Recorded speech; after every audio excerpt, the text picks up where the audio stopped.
2024 IPL থেকে প্রথম দল হিসেবে হার্দিক পান্ডিয়ার মুম্বাই ইন্ডিয়ান্স বিদায় নিয়েছে। হার্দিকের সময়টাও এখন ভালো যাচ্ছে না। সমালোচনার ঝড় উঠেছে ক্রিকেট মহলে। হার্দিক পান্ডিয়ার অধিনায়কত্ব নিয়ে সমালোচনা চলছে ক্রিকেটের অন্দরমহলেও।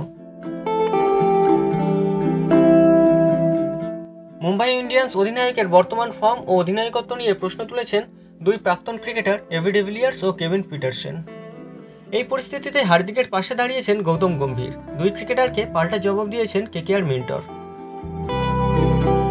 একটি সাক্ষাৎকারে এই বিষয়ে মন্তব্য করেছেন গম্ভীর। তার মতে, ডিভিলিয়ার্স ও পিটারসেন অধিনায়ক হিসাবে কী সাফল্য রয়েছে যে তারা হার্দিকের সমালোচনা করছেন।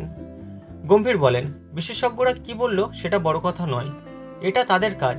আমার মতে কোনো অধিনায়কের সাফল্য বা ব্যর্থতা তার দলের উপর নির্ভর করে।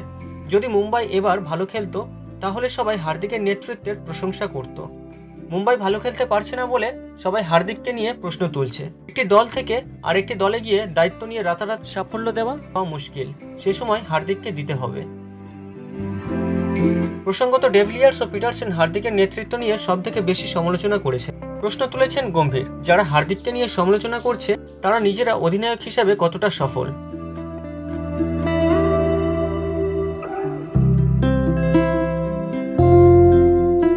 ডিভিলিয়ার্স বা পিটারসেনের নেতৃত্বে দল দারুণ করেছে এমনটা মনে পড়ছে না গম্ভীরের। ওদের রেকর্ড দেখলে দেখা যাবে সেটা হার্দিকের থেকেও খারাপ।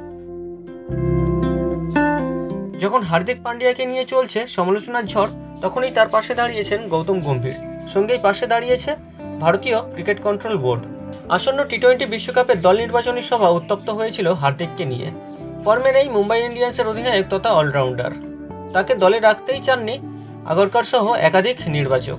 মত ছিল না রোহিতেরও। শেষ পর্যন্ত হার্দিক শুধু 15 জনের দলে জায়গাই পাননি। আসন্ন টি-20 বিশ্বকাপে সহ অধিনায়কের ভূমিকায় রয়েছেন তিনি। একটি সংবাদ মাধ্যমের প্রতিবেদন অনুযায়ী বোর্ডের চাপেই হার্দিককে বিশ্বকাপের দলে রাখতে বাধ্য হন নির্বাচকরা। হার্দিককে চাপিয়ে দেওয়া নিয়ে ভারতীয় অধিনায়ক রোহিত শর্মা এতটাই ক্ষুব্ধ হন যে দল নির্বাচনী সভাতেই জানিয়ে দেন বিশ্বকাপের পর দেশে ফিরে এসে অবসর ঘোষণা করে দেবেন তিনি। উল্লেখ্য, 2022-23 মরশুমে দেশের হয়ে কোনো 20 ওভারের ম্যাচ খেলেননি রোহিত। সে বছর বেশ কিছু টি-20 ম্যাচে ভারতীয় দলকে নেতৃত্ব দিয়েছিলেন হার্দিক। অধিনায়ক হিসাবে সাফল্যও পেয়েছিলেন। আসন্ন বিশ্বকাপের পর টি-20 ক্রিকেটে অধিনায়ক ঘোষণা করা হতে পারে হার্দিককে, সহ অধিনায়ক করা হতে পারে সূর্যকুমার যাদবকে। বিসিসিআই সূত্রের খবর অনুযায়ী হার্দিকের নেতৃত্বে রোহিত খেলতে রাজি নন। তাই তিনি 20 ওভারের আন্তর্জাতিক ক্রিকেট থেকে অবসর ঘোষণা করার সিদ্ধান্ত ঘনিষ্ঠ মহলে জানিয়ে দিয়েছেন।